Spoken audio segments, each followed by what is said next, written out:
This is the Our Auto Expert Podcast. Find us on air, online, on mobile, and on your smart speaker. Please subscribe at ourautoexpert.com. Our Auto Expert. Our Auto Expert. Our Auto Expert. Our Auto Expert. Now, here's the host of Our Auto Expert, Our Auto Expert, Nick Miles.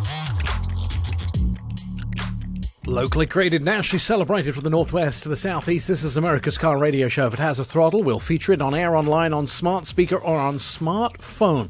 This is Our Auto Expert, where 2 million Americans get their automotive news daily. I'm your host, Nick Miles, along with truck girl Jen Powell. Big week this week. Lots of interesting news going on. Plus, we, of course, have a packed Our Auto Expert show with some exclusive guests talking about new products, some news, some tech, plus talking about news that is breaking. If you're in the market for a brand new vehicle, you may be in luck because, sadly, yesterday, after many years, Hertz filed for bankruptcy. We knew it was coming. It's been talked about coming, and paperwork eventually surfaced that the bankruptcy is going ahead. Yesterday, Jen was online and found Corvettes for sale, their special Hertz edition. How many originally, Jen, were for sale? I think there was 6 total. 6 total, and suddenly this morning just one left. If you go to the website, to the Hertz website for selling cars, they are going like a fire sale. Oh, yeah. We haven't matched the prices to see what percentage they're coming down by, but selling off a huge amount of inventory. And if you are going to be a car buyer, you might want to get in on this frenzied buying, because these vehicles, clearly, after we saw the Corvettes all sell out but one in the first 24 hours, it looks like some of those other vehicles will be selling out too. SUVs, BMW X3s, X1s, they are for sale right here. Plenty of sedans, luxury and non-luxury vehicles, but the best deals are usually to be made on the luxury vehicles. But check it against a pricing system to make sure that you're getting a good deal. The vehicles are up. They're selling them off. How many? Probably more in total are going to be sold than 500,000. They're selling off a lot of inventory. So that is news today. We'll talk to Anton Wahlman later in the show about what brought about the bankruptcy and whether or not this could have been avoided for such a monumental company like Hertz Car Rental going out of business, now filing for bankruptcy. Ford opened their factory and immediately closed it. A couple of days later, 2 factories got closed after workers tested for COVID-19. But it is not a tragedy. It's exactly what should have happened. Ford caught those workers in their new scans, in their new filtering system, had them checked, and found out that they should not have been on the work line. They sent them home to self-quarantine. Now, when you enter a U.S. manufacturing plant, there are spaced entries. It's 2 meters apart or 6 feet. There are thermal cameras, questions, questionnaires. And then if you have signs or symptoms that you have COVID-19, you are tested, and those test results back in 24 hours. And at that point, then you're not allowed back on the factory floor. What happened to those workers' areas? They were deep cleaned in Chicago and in Detroit, and the factories were reopened almost immediately after they had been cleaned, where those workers had been in the factory. Factories back up and running. In Chicago, making the Explorer and the Lincoln Aviator. In Detroit, making parts and, of course, some of Ford's biggest vehicles made there. So the new systems in place in the big American 3 companies. There is a staggered opening, by the way. We will see more factories opening over the next few weeks, and then you will see people ramp up from around 50% to 100%. I talked to Mercedes this week, who tell me their factory is already at 100%, reproducing cars and mostly SUVs and Sprinter vans, and they're back up to full capacity. In the big 3 automakers, which is Ford, General Motors, and Fiat Chrysler, they're saying they will ramp up when it's safe to do so. First of all, they want to make sure those systems are working. All right, Jen, what's on the show today? Well, we've got a packed show. We're going to be talking about a vehicle which could be in your driveway. It's one of the most sensible buys on the market right now, the Nissan Sentra. It's all new, and it has some significant advantages over the competition. The 2021 Special Edition Toyota Prius. That is going to be on sale. We're going to find out about that. Still one of the most popular hybrids on the in the world. Mark Gillies is going to join us to talk about the new Golf GTI. That's a stellar piece of equipment. Just recently drove one, and it's probably the best sports hatchback out there for the money. The hot hatch. The hot hatch. That is going to be on the show with Mark Gillies from VW. We're going to find out about what the GTI still offers after all these years. I think we're in the 8th generation now, 9th generation on its way. Maybe it's the other way around, but they're on their way. What is going to happen? What's happening at Kia? They've been using their staff who are not working in the office as normal to help deliver masks and also get out and support the community, especially homeless youth. James Bell joining us from Kia to talk about how Kia are getting ahead of what the virus is doing and trying to help out local communities. And, of course, we will have Anton Wahlman, our independent analyst and investor. Jen, you said this morning when we rode in the Mercedes A220, the AMG version, you said Mercedes do a good job of making cheap look good. I knew you were going to say that. I should just never talk in the vehicles when we drive. Why? Because you always, make it sound so bad. What? That's what you said. Am I repeating what you said? Anyways. Yes. Great. Okay, so let's talk about the 220. Roars of laughter from the rest of the radio station. I think they make it look good. They make it look fabulous. LED lighting, huge screens that go halfway across the dash with a split screen. All the gauges are digital. And, of course, your favorite feature? Hey, Mercedes. Okay, let me elaborate a little bit. This is the MBUX that responds to your voice. Right. I'm talking about my comment. So they do have plastic interior, but they make it look very luxurious. That's what I was saying. It doesn't look like the inexpensive plastic. I'm not helping. No, just repeat what Jen said. Mercedes do a good job of making cheap look good. Is that what you said? Yeah, I just meant an entry-level vehicle, making it look a little more luxurious. You know, Mercedes AMG are a luxury vehicle, right? They are. Performance vehicle. They are. But they do a good job at making cheap look good. Oh, my gosh. Yeah, okay. Well, this one starts at 32.8. Yeah. Has 188 horsepower starting. Yeah. Mm-hmm. But it looks good. It looks fabulous. Even though it's cheap. It's not Coming up, cheap. more Our Auto Expert. Got guests on the way. We'll be talking about the Nissan Sentra. Stand by for that. Here we go. You're listening to Our Auto Expert. Catch up with previous episodes of the show on our website, ourautoexpert.com. You can hear all the past shows, see automotive videos, and read insider car stories about your next ride. Our Auto Expert is where 2 million Americans get their automotive news daily. We will find it all together at ourautoexpert.com. My adopted 23-year-old son shows up at the house yesterday and says, I'm going to get out of my lease. I don't want my parents on my lease anymore, and I'm going to go buy a vehicle. So this morning when I wake up, there is a Buick. There's a Honda Accord 4-door in the driveway. And I'm like, this doesn't sound like Michael. What happened? Well, I bought a Mustang and I didn't make it home. It broke down. So this is the loaner car. And I was amazed that he is still going through with the sale. I did tell him that his dad happens to be an auto expert and would help him get a new car. But, oh boy, he seems to know what he wants to do and is going to do it himself. So this brings me around to he may have been better off with buying a Nissan Sentra, named best car for college graduates by some little magazine somewhere called Auto Trader. And little magazine. and so maybe he would have been better off buying that. But I don't know. It's one of those things where you have an auto expert in the house and you may just have decided to use that. Heather's joining us on the phone. She's from the product planning department. She's in charge of the Nissan Sentra. So first of all, is this a good car for college graduates, Heather? Well, first of all, hi, Nick. And yes, it's a perfect car for the college graduates, according to Auto Trader. So let's talk about this vehicle, because when it was revealed at the LA Auto Show, I believe, was that right? Is that when we first saw it last year? Yeah, you did. Last year at LA Auto Show, we debuted it.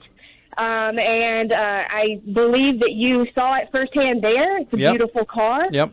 Let's talk about it, because it actually breaks a lot of rules where vehicles didn't have so much safety equipment and so much tech equipment in them, and they were kind of depressingly styled for something around that size, but you broke those three molds definitely. So exterior styling, it looks like a sedan, which is a lot bigger than that. It has that sort of feeling of a mid-size sedan, but yet is the size of this small compact car.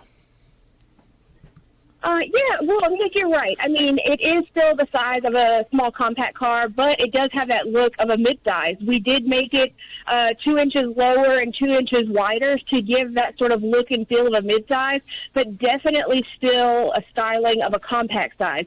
It is breaking the rules, as you say, of the compact size segment, but it really has really good improved proportions, and, I mean, the stance is amazing. Bringing that all-new platform is giving it dramatic styling. But you mentioned safety. We really did break all the rules with safety features, bringing Nissan Safety Shield 360 standard all the way down to S-grade. Now, this vehicle has been a big seller for Nissan. The Sentra has been a big seller for Nissan over the years. Now, in its 8th generation, it really has that feeling that I keep looking at these cars and they get bigger and bigger and bigger every model generation. And this now has that look and that feel of maybe a family car rather than something a college grad would be driving. Well, Nick, I think that the all-new Sentra is definitely a car for everyone. With the all-new safety features, the all-new connectivity, definitely the all-new styling, we could definitely have a Sentra for everyone. We have two Sentra premium packages, one off of SV grade, one off of SR grade. We definitely have something for a college graduate, but you're right. We have a Sentra for everyone. Let's talk family, college grad. Right. And I think it does look like that to me, and it feels like that, and an enjoyable drive too. There's so many vehicles in that compact segment that are just so mwah, mwah, mwah, and this is so much more. It's like was even exciting to get in and drive it, and a lot of times, you know, people have settled for vehicles in this segment, whereas now there's actually something to look up to and look up for. It's actually got a 2-liter engine as well, which I was pretty surprised at, because you usually find something like a 1.4 or 1.6 in that. So it's a pretty big engine. Even though it's a 4-cylinder, it's got some dynamic driving. Yeah, it's actually a new fuel-efficient 2-liter engine that we've input into the new Sentra, and it's giving you 149 horsepower increase over last generation, and 145 pound-feet of torque, which is another increase over the last generation.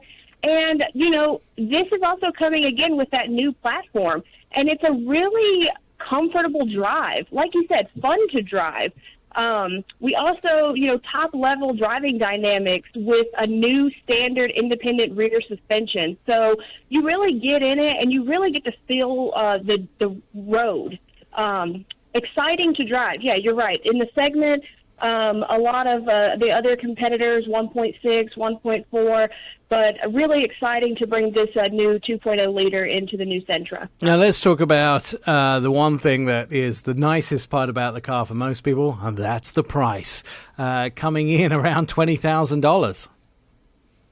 Yeah, we worked really hard with our marketing and sales department to really deliver all the features and the safety and the connectivity in the car.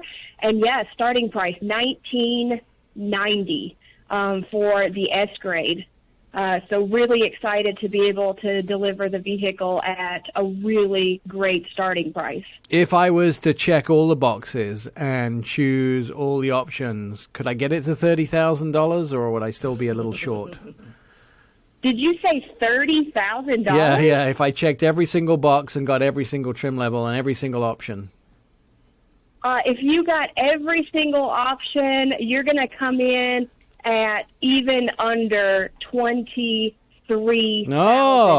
Look at that. I just made $7,000 in the last 3 minutes. I like that very much. And it even comes with things like LED headlamps and that, of course. It's the tail lights that make the vehicle. You like the tail lights the best? I love the tail lights. Jen? Yes, as a truck driver, would you drive this? Yeah. You would? Yeah. All right. I have. I got to play with it. So now I've got you down for the Titan and the Sentra. Yeah. Just checking. Mm-hmm. You seem to be you're turning into a Nissan girl, you know that. You know, that's scary because I like the Edition 1 or 1 Edition Ultima too. So, yeah. So it's 3 Nissans that you're down for. Isn't that crazy? All right. What about the GTR? That's my favorite. Heather, this is someone that was a Chevy girl through and through when we started the show. We're kind of converting her one brand at a time. I think you are. So. GTR is my favorite, though. Well, one at a time. We'll get her there. Oh, wait, GTR, that's 4 now. We're up to 4 Nissans that you'd have in your driving. That's my favorite. Yeah, it's everybody's favorite. Unfortunately, we don't all have Jen money. Yeah, that's it. Heather, is it on sale now? And can we go test drive it depending on whether our state is open or not? Absolutely, yes. On sale now. And some dealers are actually open. We've got some dealers operating online and, trying to navigate the unique situation right now the best as possible. So, absolutely check it out, and also live on NissanUSA.com. Perfect. Heather, thanks so much for joining us. We've been talking about the 2020 Nissan Sentra. It recently won one of those best top 10 vehicles for a college graduate. I wish my college graduate had bought it and not a vehicle that didn't actually make home from the dealership, broke down halfway to the he's never house. going to hear that for the rest of his life. He came up, he got up this morning and he walked in, he goes, don't start. I know already. I know. And when you told me the story, I'm like, that poor kid. You're an adult. Let's just tell you, you're an adult. You sign the payments. Return it. Yeah. No. Return it. Hey, no. He needs to return it. No. Yeah. He could have come to his dad for advice. He decided to do what he wanted to do. We'll discuss it at lunch today. No. He's on his own. All right. Still a packed show coming up for you on our Auto Expert. Still to come, we're going to be talking about the brand new Toyota Prius, the special edition, the Golf GTI, and we're also going to find out what Kia is doing to help everyone out during COVID-19. Stand by. It's all up next. You're listening to the Our Auto Expert podcast. Your smart speaker can be your device to listen to Our Auto Expert. All you have to do is say, hey Google, hey Alexa, or hey Siri, play Our Auto Expert radio show. The previous episodes of the show are available on podcast. Hours of endless fun awaits you. I'm Nick Miles. This is Our Auto Expert, where 2 million Americans get their automotive news daily, along with truck girl Jen. You said to me that we didn't get a chance to talk about, here goes, my phone's now going nuts because I said the secret, hey Siri, hey Google. I got 2 phones. I got a work iPhone and I got a personal Android. And every time I say, hey Siri, hey Google, hey Alexa, whatever, they all go, bing, bong, ping, bong. I do have an Australian Siri accent. Did you see mine over here? What's yours? I got it on ignore Nick mode. Oh, do you? Yeah, you got a 1957, what is it? Steam-powered phone? Oh, please. No, It's not that bad. It is that bad. No, it is not. You got excited when you got a new phone case. No, you're not re-explaining your Mercedes piece. I've been driving the 2020 Lexus LX 570, which is actually a massive, big SUV. The coolest thing about it, I have decided, is a lot of times you get third-row seats that fold down into the floor to make a flat floor. This, which is based on the Tundra truck, I believe, or it's a similar chassis to the Tundra truck, a large, big Toyota chassis with a luxury SUV on the front or on the top. It has the seats like the old Land Rover, which I absolutely love. So the third, look, Jen's making the money sign at me, $86,480 starting price. Starting. This is, by the way, This is stupid money. So, we're just telling you things we like about it. Imagining is free. Go imagine all you like. I don't know. 383 horsepower. Woohoo! Yeah, it's actually really, really fast and really fun to drive. Yeah. It's really cool. One of the things I like about it is that third row. When you press the button, the seats fold down and then fold to the side. Mm-hmm. And I really like it. It reminds me of the old jump seat rear third row in the Discovery, the old Land Rover Discovery. I miss my old Land Rover Discovery. I know. I think you need a new one. No, I have enough cars in my driveway. Are you sure? Yeah. Because I was looking in How your many garage were there this today. morning? Count how many there were. I don't know, but you just in your garage alone, There's 5. there was 3 motorcycles, and then you have this boat. Yes, a boat, 3 motorcycles, Yeah. 5 cars in the driveway, and they get rotated every week. Hate me, don't you? You hate me, don't you? No, but I was thinking the LX needs to come in more colors. It only comes in 5 colors. All right, $86,000. I'm sure you could have any color you want. I know. Gray, darker gray, Yeah. white, Yeah. black, and Champagne. Nightfall. I can't read it. It's like Nightfall, a gold. Mecca Yeah, black. there's a gold. I have a silver gold color. Well, then you have a special edition, as usual, because it says blue. I am a special edition. It can yeah. Everything I have is special edition. When I sell cars that I've owned, crazy people buy them. Yeah. Okay. And then they Hey. keep social mediaing me and telling me that they got my old car and they're really excited. So I was thinking about this the other day. Yeah. What is, autonomous driving? What do you think? What do you think of the very first invention when you think of that? What do you think? What would it be? What do you mean? Autonomous driving. Yeah, who did it first? Yeah. What? comes to your mind? 2007. No, wait. What are we now? 2017. No, 2015. I rode in a Toyota. In a Toyota Prius. No, it wasn't. A Nissan Leaf, fully autonomous car. Fully autonomous. Nobody touched anything, and it drove me around the streets. Okay. 2015. I didn't say fully autonomous. Oh, well, what did you mean? Partially? Yeah, Level well- what? Which level? Any beginning level.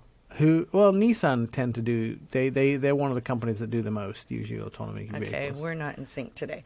Actually, when you start Oh, thinking... you testing my car knowledge? I am. Bring it on, Nissan girl. No. Bring it on. When you think of autonomous cars, Yeah. the very first autonomy for a car Yeah. was actually cruise control. Oh, autonomous features. You meant Yeah. features. Well, anyways. Okay. So what was the what first? year? Like the 50s, 40s, yeah, 50s. it was patented in 1950, and in 19... Do you remember that when that came out? Yeah, because I wasn't born yet. My parents weren't born yet. What? No. It must have been. But They anyways, must have been. No, they weren't. And in 1958, Chrysler was the first brand to offer it. It was called the Speedostat, Oh. and it was a luxury option. Right. Now you can all go and tell your friends that now when you talk to them today and impress them with your 1958 Chrysler knowledge. Yeah. Do you think the interior of the Lexus looks that they've done a good job of making cheap materials look good in a vehicle? Are we really going to do this? That's what you said about the Mercedes. I love the Mercedes. Right. I love that vehicle. All right. I was just saying that. Anyways, it They- doesn't they've matter. made- what They've done I a said, good 'cause job you're gonna about switch making it. cheap materials look No. good. That's what you said. Yeah, okay. Yeah, I tell the truth. I'm not I lying. love Nick Miles so much. Coming up, Regina Davis is going to be here. There's a special edition Toyota Prius. You want it. Don't lie. We know you do. That's all coming up. Our Auto Expert. You're listening to Our Auto Expert. This is Our Auto Expert radio show. The Our Auto Expert team is ready to answer your questions on Facebook, Twitter, Instagram. You can also start a conversation with us. Any car questions, we try and answer as many as we can by having guests on to answer your questions. Just direct messages at Our Auto Expert. Our Auto Expert is where 2 million Americans get their automotive news daily. It was probably the most important and not quite the original, but one of the original hybrid cars on the road in North America. That is the Toyota Prius. It has been a massive winner for the Toyota family. Regina Davis joining us on the phone to talk about something special that Prius have been doing. So, Regina, this is a vehicle that is in the hearts of many, including the Hollywood elite. Yes, it definitely was. And thank you for having me on the show today. Prius. I was going to say, I'm trying to think of, was it Sigourney Weaver that drove a Prius to the Oscars? Well, there was Cameron Diaz as well as Leonardo DiCaprio, to name a couple. Right. That must have been a big win for you guys to see those guys in the. I guess the Prius could have been seen as the original environmental car, right? Or the most successful, definitely environmental vehicle. Yes, it really was the vehicle that created that hybrid movement. So we're really proud of that. And its revolution, it's sort of become a revolution over time. It still sort of has a lot of the same features, but it went from this sort of vehicle that wasn't particularly good looking. It was fairly simple. It was sort of, the battery was enormously huge and the hybrid system was sort of a little clunky, to being quite a very stylish, fast, mean machine. In the latest generation, it actually looks much more like a car rather than a hybrid car. Yes, it does. And our team and our, big shout out to our engineers who have really answered that need of what consumers have been wanting. And the vehicles become more powerful, more capable, and really versatile. It really has best-in-class cargo capacity, and we're really emphasizing to our consumers all of the things they can do in the car and other benefits. That hybrid is one of the benefits in saving money on gas, but there's also great versatility where you can really go out and explore horizons and do more than you thought you could, especially now that the vehicle has all-wheel drive, which is definitely a class sets it apart. Right. So let's remind everybody of the Prius, of course, since about 2000, Toyota have sold almost 2 million of these vehicles.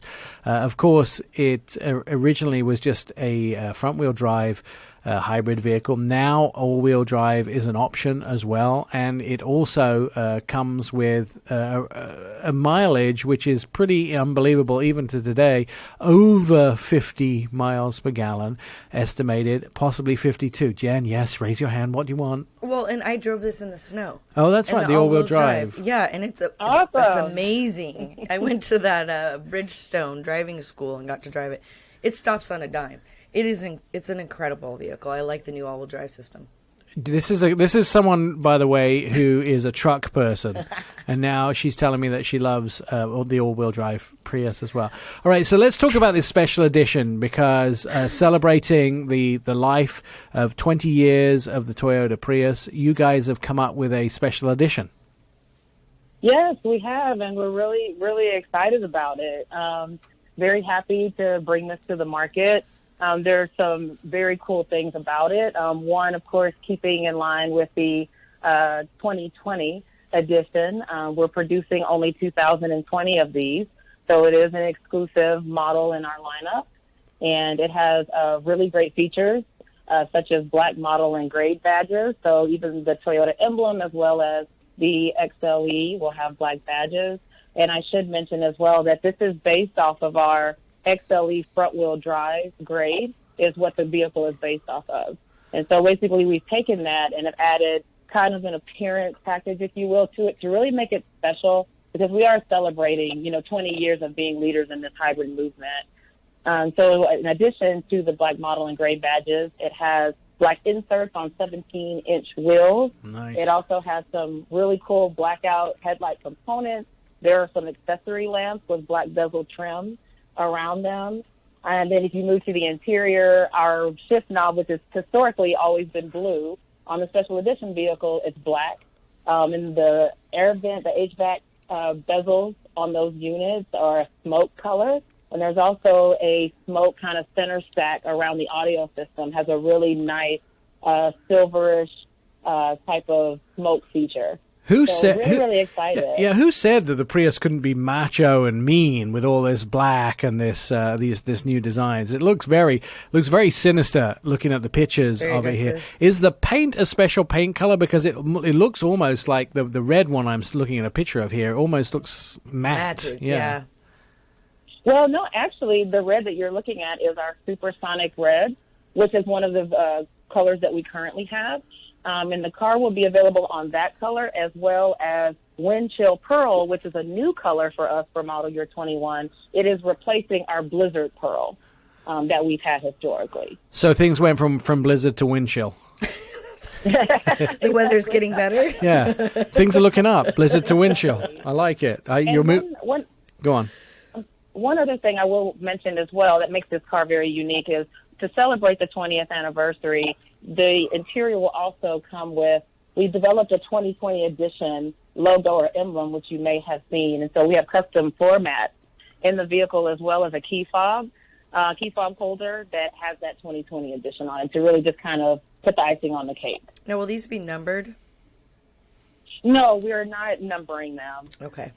Yeah, so you'll have to work it out from the VIN number when yours was made. Yeah, well, they're only going to make 2020. Yeah. So I was just curious. Yeah, that's right, Jen. But you'll have to work out from the VIN number which number it is. Okay. Thanks, Nick. I'm just giving her a hard time today. It's Give Jen a Hard Time Day on the radio. It is. It really is. It comes packed with the Safety Sense 2.0 system, which was introduced a couple of years ago. That now is on the Prius as well. And it does some cool things like detects pedestrians in low light and also bicyclists. Yes, it does that. And it also has the roadside assistance where it can actually read like a stop sign or a yield sign on the road as well. And in addition, it has the same features that we've had with the full speed dynamic range cruise control, and as well as the normal automatic high beams and things that historically you guys have known from TSSP. Right, so packed with safety systems, great fuel economy, and of course there's that Toyota reliability. What is the secret, by the way? What's the secret Toyota sauce to reliability? Because it feels like you could just... I will tell you, here's the interesting story. I have a Lexus product, which is part of the Toyota family. I have a GX, and I only drive it in the winter. And so it sits under a cover in the summer, and then I get it out when it snows and I need to take the dogs to the dog park or whatever it might be. And when I have it sitting in the garage under the cover for 7 months, and then I get it out, it starts the first time. And I've had many products that have done this with, and none of them ever started the first time. They always had to be coaxed into running, Land Rovers, for instance. So what's the secret to Toyota's sauce to making the vehicle so bulletproof? You think she's going to tell you? Of course she's going to tell me. We're on the radio live. Yes, in front of all of your listeners. I attribute that to our awesome engineering team and really the foundation of what Toyota is about. Quality, dependability, reliability is what the company is founded on, and our engineers have never failed in that feat, and they're constantly working to improve the materials that we use and the practices by which they produce the vehicles, and hats off to them. They're doing a fantastic job. Hey, Nick. What? What's the Prius mission? What's the Prius mission? Yeah, what does it mean? Lower emissions. What does it mean? No, you tell me. You're reading it from the computer screen and cheating. I am cheating. Come on, what is it? It means to go before, the first to the Oh, original. what does it mean? Yeah. Oh, all right. Is that your phone? Yeah. You want to talk to your mom? No, it's James Bell. All right. See, the show's obviously falling apart. So the Prius itself, this special edition, are they on sale now? No, they will be on sale late July, early August. And is it limited to where you live in the country to be able to get versions of it? Or can it be anywhere?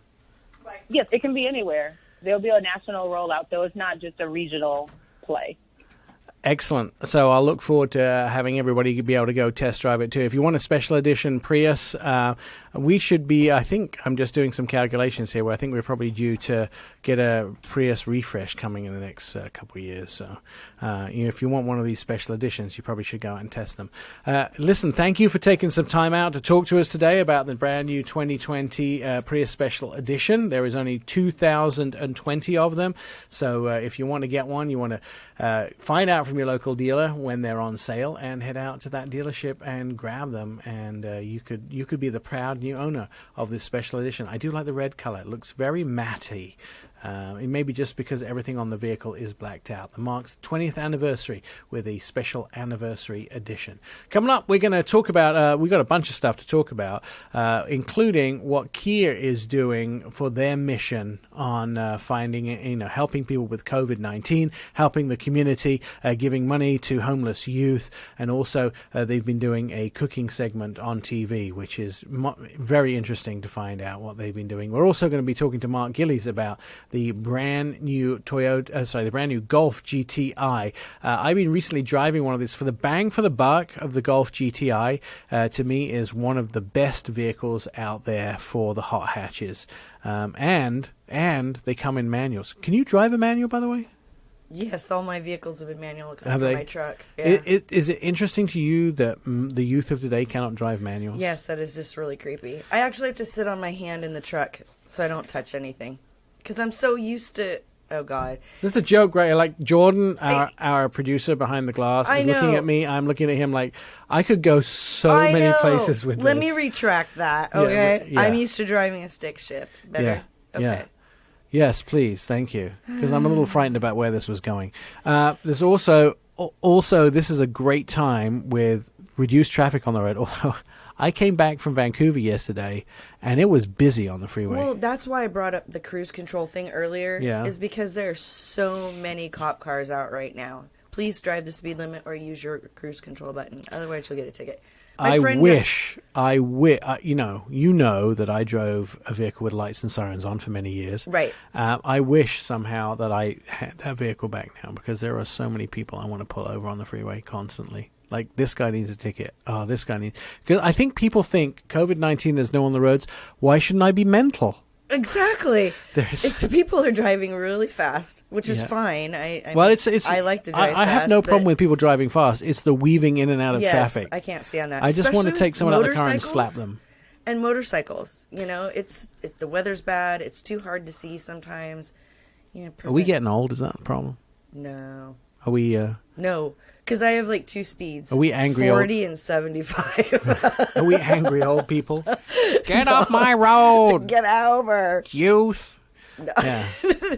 I feel somehow like an old man now, shaking my fist at the kids. But get off my lawn, kids! No, like I said, that's why I brought up the cruise control. Are you ready to talk about Golf GTI? I am. All right. It's super cute. Yeah. I'm not sure that's a reason to buy a car, because it's super cute. You want to make a bet? Yeah. For a girl, it might be. Okay, how about... If there are any men out there that buy cars because they're super cute, I want to hear from you. Oh, Jesus. They're super masculine. Is that better? Because it goes fast. It's a lot of fun. It's beefy. Coming up, Golf GTI. Mark Gillies is here to talk to us about that. And for 2020, it's a very good buy. You're listening to the Our Auto Expert podcast. Locally created, nationally celebrated from the northwest to the southeast, this is America's car radio show. If it has a throttle, we'll feature it on air, online, on smartphone, or on smart speaker. This is Our Auto Expert, where 2 million Americans get their automotive news daily. I'm your host, Nick Miles, with Truck Girl Jen. With 37% of traffic on the road, less traffic on the road, it's a good time to teach your loved ones, could be your son, could be your daughter, could be spouse, could be family member, to drive a manual. I will tell you that means there's less likelihood of them hitting something else or getting into an accident when learning to drive a manual, but it doesn't save the clutch. I taught my 23-year-old to drive a manual this week. The smell still fills my lungs of that clutch. Poor thing. One of the most dynamic and exciting vehicles on the road today I recently had in my driveway, and it was a lot of fun to drive. It's been around for a long time, let's just say that, the Golf GTI, and Mark Gillies joining us on the phone. Mark, the GTI is still the go-to hot hatch for a lot of the young people in the world who really want their first performance car. It's kind of the first big boy, big pants car, isn't it? Yeah, I think so. I mean, but the car's now in its seventh generation. We're about to introduce an eighth generation, and I think it's a great combination. It's sporty suspension, front-wheel drive, so it's safe and predictable for people to learn to drive fast on. Available manual transmission, and like a nice balance of like horsepower and size and all that kind of stuff. So it's not too much horsepower that you're going to be driving at ridiculous speeds, but it's enough to really have some zip. And I mean, it's been that way ever since the car started. I remember, I'm old enough to remember test driving them back in the 80s, Mark 1s, believe it or not. And it's still got, I mean, I've got a Mark 7 in the driveway at the moment, as my company car. And it's got the same just great expression of driving fun and driving dynamics it's always had. It's one of the, you know, and obviously I worked for Volkswagen, but I was a journalist before, and, you know, journos love GTIs because they're affordable, but they're, you know, practical, and they're also hugely entertaining, and they're just great cars. I mean, end of story. I mean, even the clunkers, you know, Mark III is not necessarily the greatest GTI, but it's still a good vehicle in its time. It's the best of the VW brand, whatever year it might be. I'm just thinking about you when you said this, of all the journalists that I know that own GTIs, and I could name 5 right off the top of my head without even having to think about it very hard. It does tend to be a car guy's car, especially for something you can sort of zip around town in, but also get some nice curvy roads in, and it's got enough room to pack stuff in, and it doesn't come so Spartan. I remember some of sort of the old Mitsubishis when they sort of did their performance cars back in the day. They were just stripped. I mean, there was never anything in them apart from, you know, a seat, and you're lucky if the seat position moved almost. But this actually comes well equipped as well, doesn't it? You don't have to be Spartan about it. It's got some quite nice extras for 2020.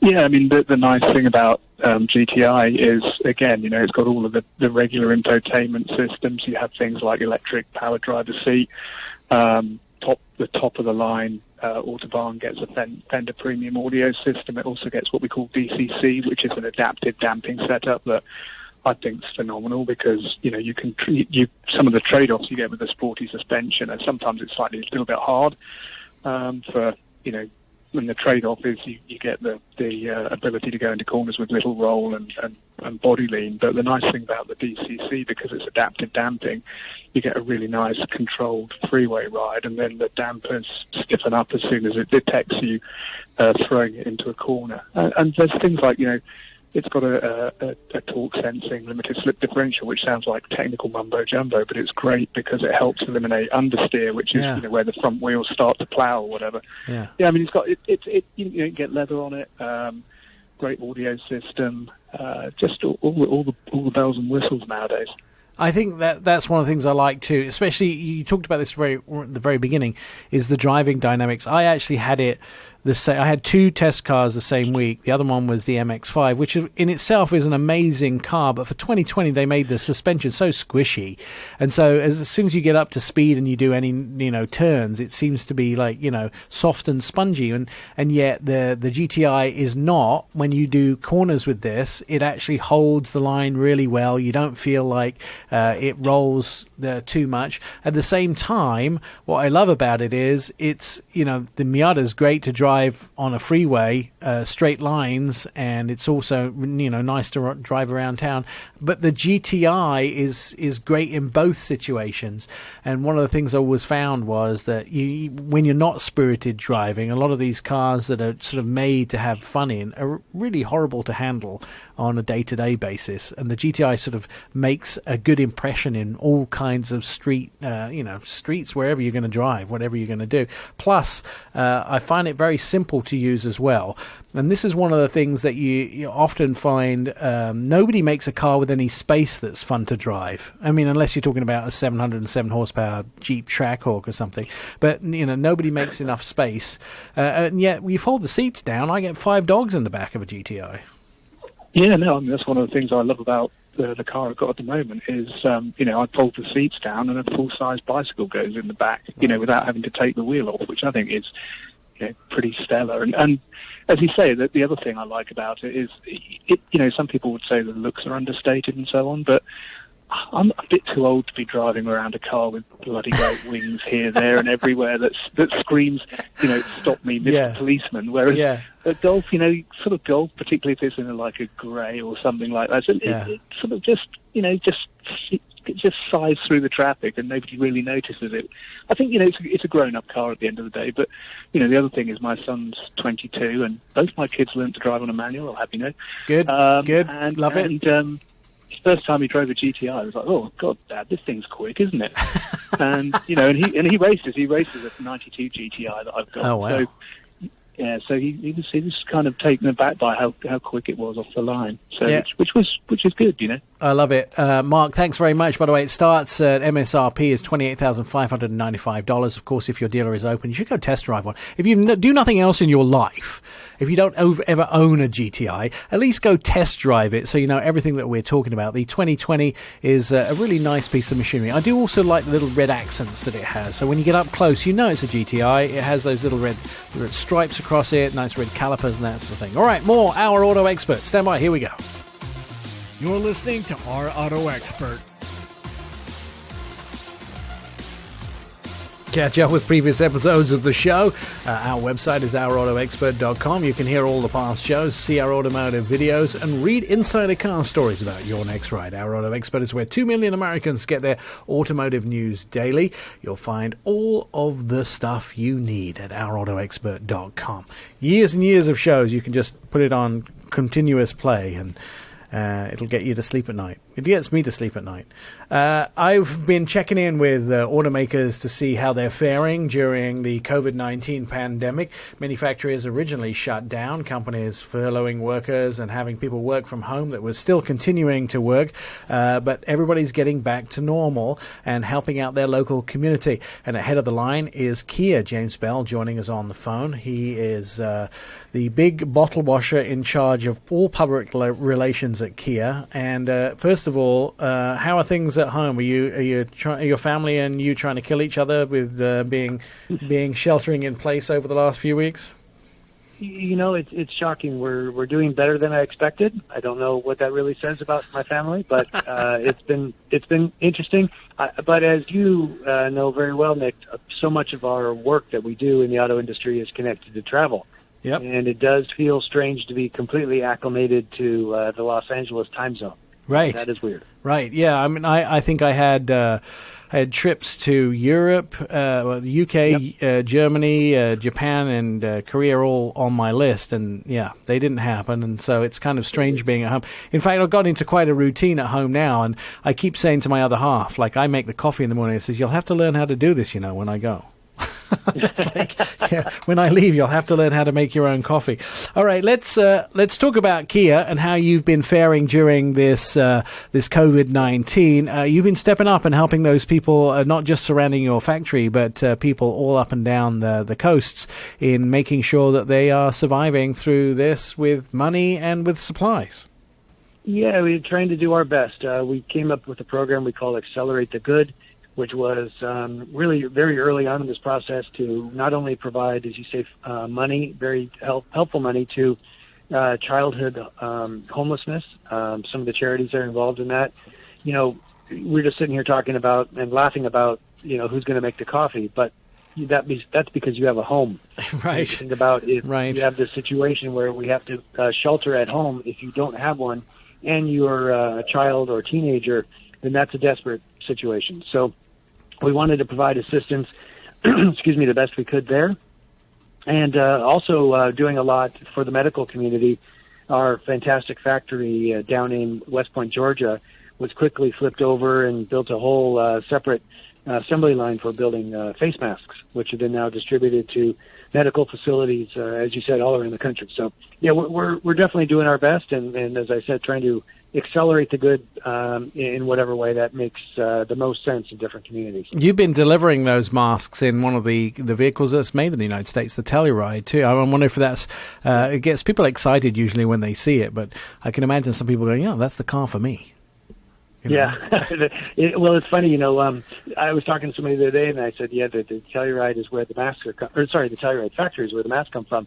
And they said, well, I hope that means you're not slowing down Telluride production. Right. That thing is still sold out, Nick. It's the juggernaut. I mean, this business better than I. It does not make sense that a 7 or 8 passenger family hauler is sold out. Now, the shutting down the factory for spells obviously has not assisted in satisfying market demand, but it's still absolutely on fire. But until that day that we can go back and get everything going again with our vendors and suppliers and get the production going again, we're continuing to produce these face masks for the for the medical industry. Yeah, and I mean, no lie, I can name at least 15 TV anchors around the country that have bought Tellurides. I mean, everyone from Aileen Cox at WGN in Chicago. Everybody is in love with that vehicle, and I think you guys now you also have created a monster. Though the problem is, how do you recreate that? How? Well, and we've been talking recently about the refresh on it coming out at a time to be determined, right? Because there's no rush. Right, yeah. Yeah, you don't need to fix something that's not broken. That's not at all. But at the same time, although I think the Seltos has a lot of feeling of the Telluride in it, you always worry that anything else you bring out, oh God, if it doesn't do as well, the guys in Korea are going to be slapping the back of my hand. It's like how it goes. I first of all, I have to commend you really stepping up and helping the local community, homeless youth. That's absolutely outstanding. We quite often only think of ourselves in these pandemics and things how it affects us, but a lot of times we have to also think about how it affects other people as well. And it's good to know that some of those people are going to have somewhere better. Thanks to the money and the time that Kia have put into that as well. How do things look for the rest of the year for you? Obviously, New York Auto Show evaporated. LA is likely to evaporate.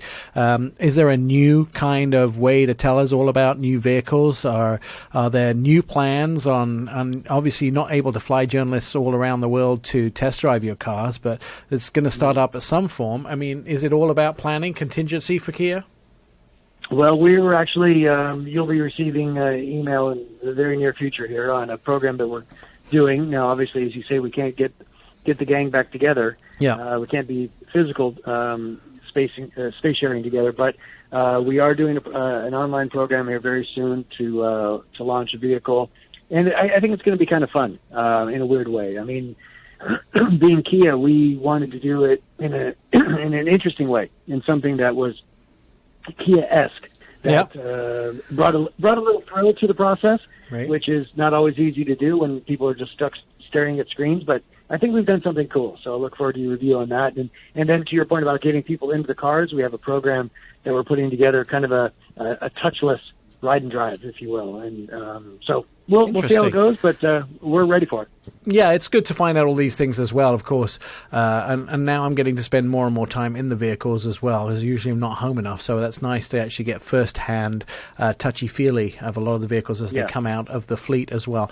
Do you think, and you don't have to necessarily talk about Kia here, but in general, that the new models that were bound to flow this year are going to be less because people are slowing down at how they're doing it? Do you think the pace of refreshed and brand new vehicles is going to slow down, or despite no auto shows, it's still going to be full steam ahead? Well, okay, first I'll just speak as a kind of a student of the auto industry. I think that certain vehicles that have maybe not really caught market favor, this is a chance for the manufacturer to kind of back down on them a little bit. Yeah. Where, traditionally because of union and labor arrangements or something, they were kind of stuck on having to make X amount of a certain vehicle, even though they knew that there was X minus 10 that was going to actually sell. So what James is saying, everyone, if you didn't understand it, is now is the chance for automakers to get rid of the junk that they shouldn't have been making in the first place. That's what James was really saying. I agree with you. Not necessarily junk. There's plenty of cars. There's for buyers. Yes. Yeah. Put a positive spin Just on not that. the most popular. There's plenty of cars out there that should have never been made. I can tell you right now. We were just talking about the Yugo. Well, no, I mean it's a delicate balance between what you can get approved with your unions and so forth, and so okay, I don't want to get into weeds on that, but so I to answer your big question, I do believe that there will be certain vehicles which will probably start to dry up or become more difficult to find, but that's probably because the market really wasn't looking for them. I can say on behalf of Kia, we've got some very important vehicles in our lineup, kind of mainstays or the bread and butter, if you will, other than the Telluride, that we're going to continue to go forth with. We've not backed down any product plan whatsoever. Good. In fact, only kind of accelerating it. But the timing is just still to be determined. James Bell, you're always one of my favorite people to talk to. We're here 100% to support you, and thank you for supporting the communities and the medical community during COVID-19. It's absolutely tremendous that people who didn't need to step up have stepped up to help those people around them, and we thank you very much. Still thinking about a Telluride in my future. I was hoping to get a good deal on it, but unfortunately I think everybody else is hoping to get a good deal on it too, so I keep getting, I'm waiting. One day I'm going to have to pull the trigger. James Bell is in charge of all PR things at Kia. Still to come on the show, we got Anton Wahlman. We're going to talk about pickup trucks. They're in a shortage, plus more.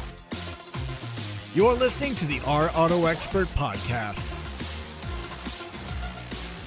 Welcome back to Our Auto Expert. Catch previous episodes of the show on our website, ourautoexpert.com. You can hear all past episodes. There are 100 of them for download right now. You can see videos, read insider car stories, and of course find out about your next ride. Our Auto Expert is where 2 million Americans get their automotive news daily. You'll find it all at ourautoexpert.com. Joining us on the phone, Anton Wahlman. He's an independent analyst and investor. He knows all things automotive. Anton, a lot of stories. Let's start off with the big one that's just broken. The fact is, paperwork being filed from Hertz car rental company, which means that they are looking at bankruptcy. We're expecting a huge amount of cars to be dumped into the system. You talked about this a couple of weeks ago. Is it actually going to happen now? Yes, it is. And you should expect that the dumping of cars onto the regular used car market would have happened regardless of whether Hertz would be filing for bankruptcy or not, and it will happen from all the other rental car companies as well, regardless of whether they file for bankruptcy or not. So you should really just separate the bankruptcy issue from the impact of prices on the used car market, because they are different. They are related, but they are different. Right.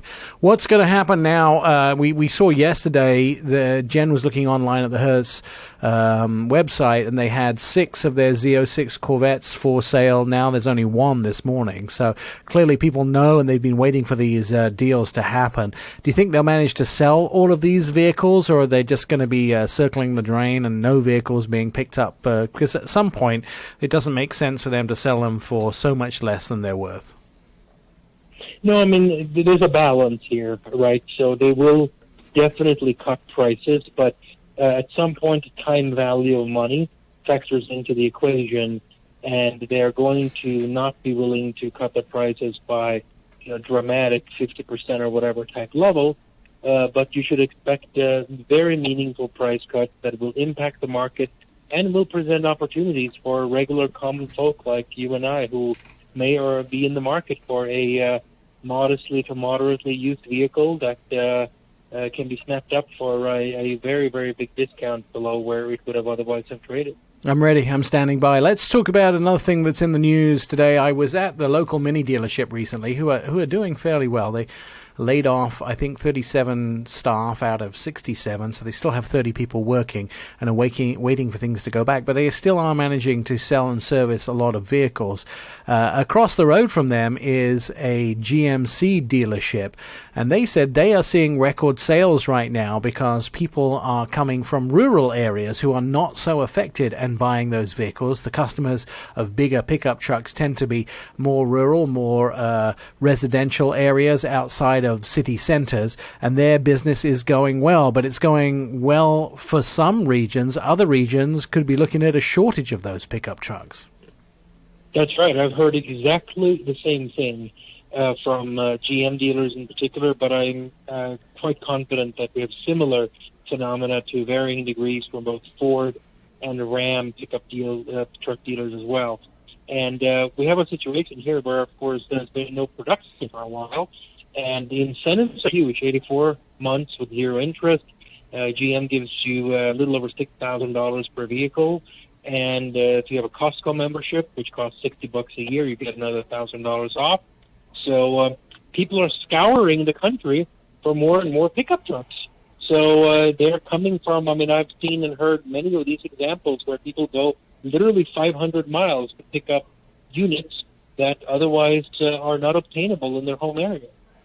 Interestingly enough, talking to the same dealer, one of the things that he told me was in the past that a lot of dealers had been happy to trade between themselves. For instance, if you wanted, let's say, a brand new Ford F-150 with a certain trim level and a certain color, and they didn't have it on the dealer lot where you were, they would scour the inventory computer and have a look at some dealer perhaps 100, 150, 200 miles away who had that vehicle that you were looking at in that color, that year, with that trim level, and then they buy it from that dealer and ship it down. But they're telling us now that a lot of dealers aren't willing to trade those vehicles because they're not sure when they're getting replacements. So the customer actually loses because even though the customer still wants that particular kind of vehicle, they're having to hop in their vehicle and drive a couple hundred miles to go buy it from a different dealer. Again, Nick, you and I have heard the exact same thing, because what's happening here is that there's just simply a shortage of these vehicles, and sales have held up okay. Basically, one can argue whether in a given 1 or 2 or 3 week period, sales are up or down. I think they're still down a little bit, but when you combine that with the fact that there are no new deliveries coming from the factories, we have to not only be concerned with today, but also what's going to happen in the next 30 to 60 days when you will still be low on inventories. That's exactly what's happening right now. Absolutely. Anton Wahlman, he's an independent analyst and investor. You can read majority of his stuff at The Street or Seeking Alpha. He'll be back with us in the next break. We're going to talk about why GM are delaying production. That's coming up next on Our Auto Expert. You're listening to Our Auto Expert.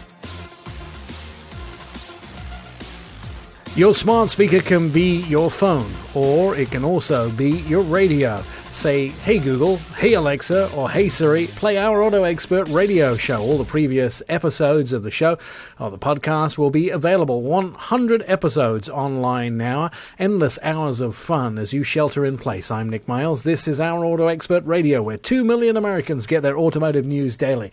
On the phone with us, Anton Wahlman. He is an independent analyst and investor. You can read a majority of his stuff at The Street or Seeking Alpha. We're talking about the state of the industry. GM delays pickup production.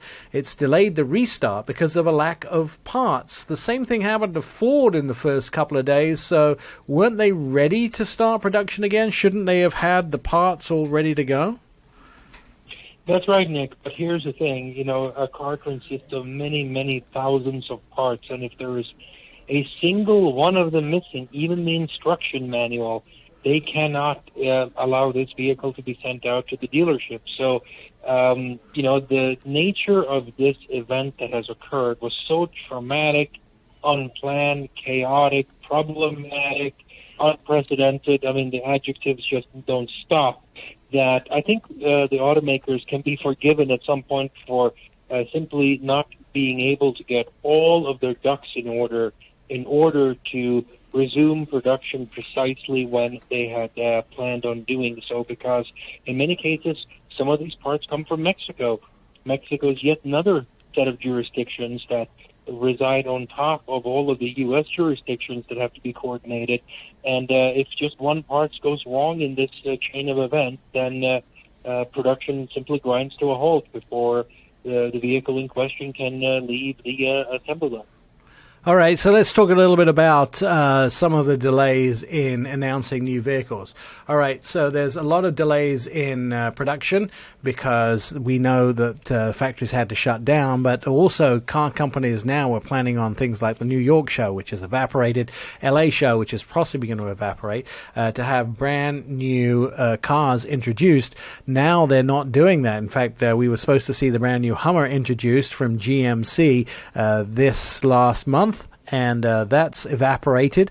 But they have dropped some teases of the vehicle now, and it looks like it's got a different roof.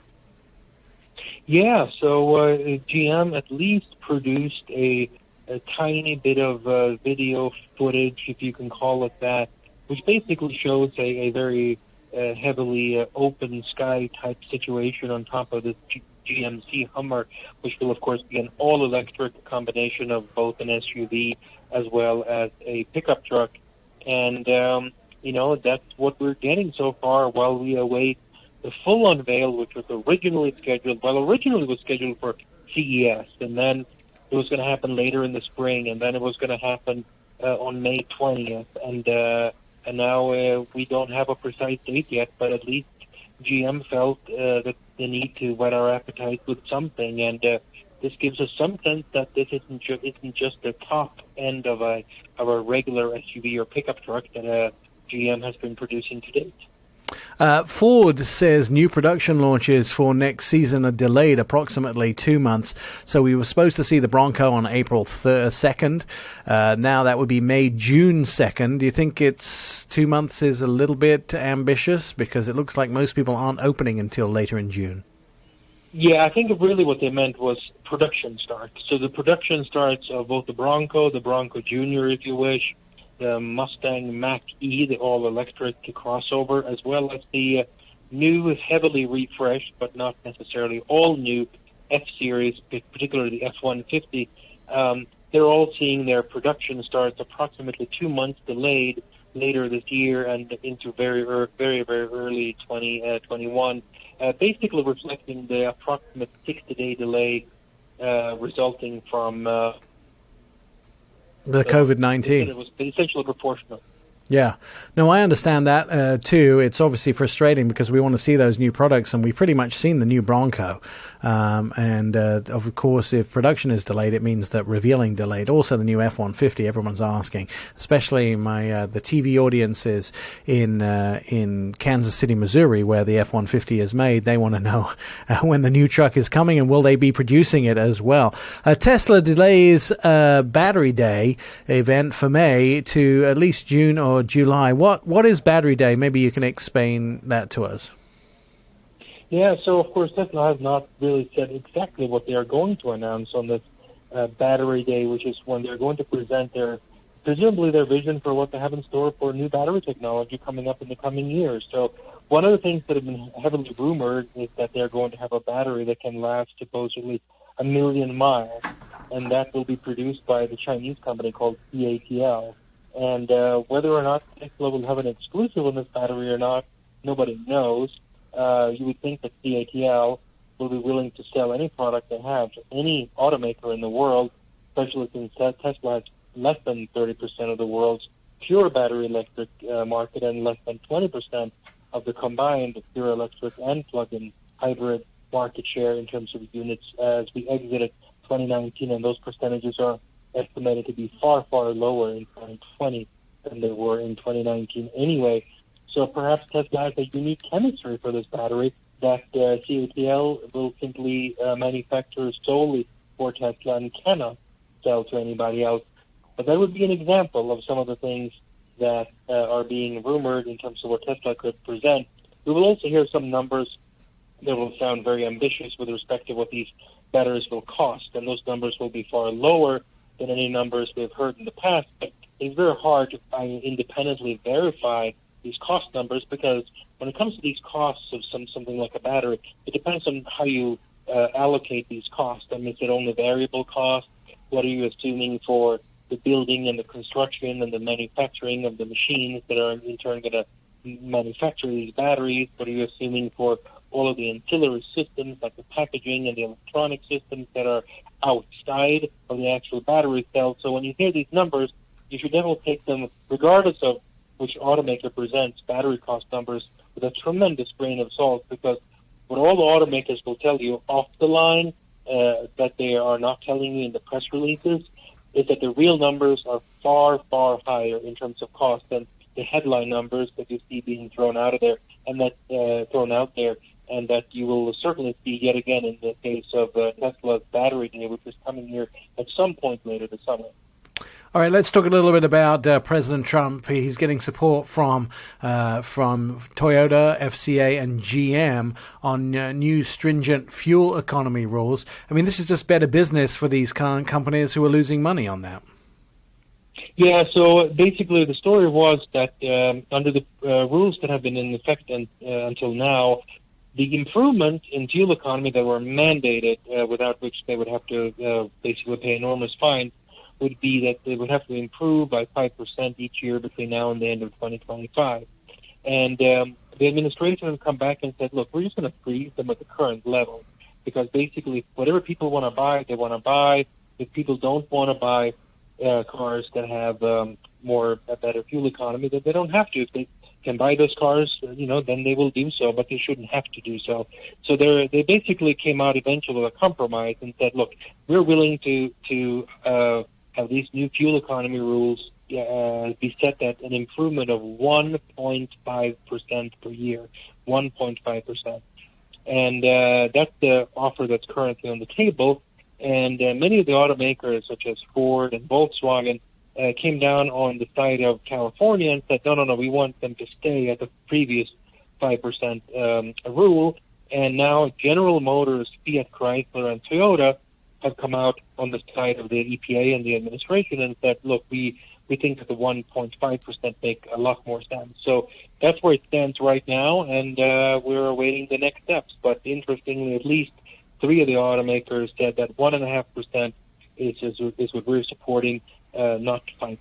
I want to ask you a couple more questions of things that are in the news. So, interestingly enough, it looks like U.S. are coming out in support of Japan, and U.S. Marshals Service arrested 2 men in Massachusetts accused of aiding ex-Nissan chairman flee Japan. At some point, it looks like the Japanese wanted these guys arrested because they'd helped Carlos Ghosn escape to Lebanon. Does that signify that the U.S. is assisting Japan in trying to work out what happened? Well, traditionally, this would be a non-issue, right? So traditionally, if this had been any other alleged crime by Japanese authorities, they would be most certainly be heading to Japan and facing trial there.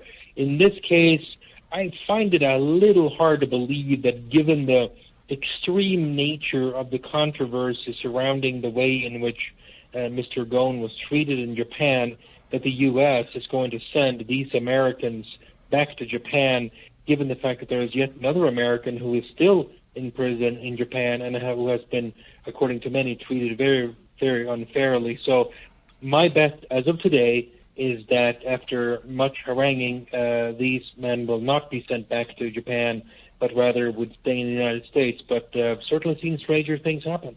And they're also, I think, at least one of them is an ex-service member. So obviously it's going to be hard for the U.S. to give that person up, especially since they may have been involved in special operations as well. Auto shows, New York now evaporated, been cancelled. Even though the show was delayed, it looks now that it won't happen. Privately, been told by several manufacturers they were not planning to attend New York and are not planning to attend L.A., which is still going ahead. It hasn't been finally cancelled yet. SEMA says they're going ahead with their show regardless, which to me is the one place which is filled with older men, very close together, very tight quarters in Vegas. But Vegas has kind of that we're going to fight you attitude anyway. So what's your take on the status of the auto show industry? Well, I think you should focus on one thing in this equation, and that is the venue, the location, the city. And that is that if you look at New York, Chicago, Los Angeles, and who am I missing? Detroit. Those are all in big cities where the mayors and the governors have proven that they are going to be very stringent in a whole bunch of areas and make it really, really difficult for anybody to organize any form of business going forward. On the other hand, SEMA, just like CES, are both held in Las Vegas. Right. That's a town that lives on conventions and the like.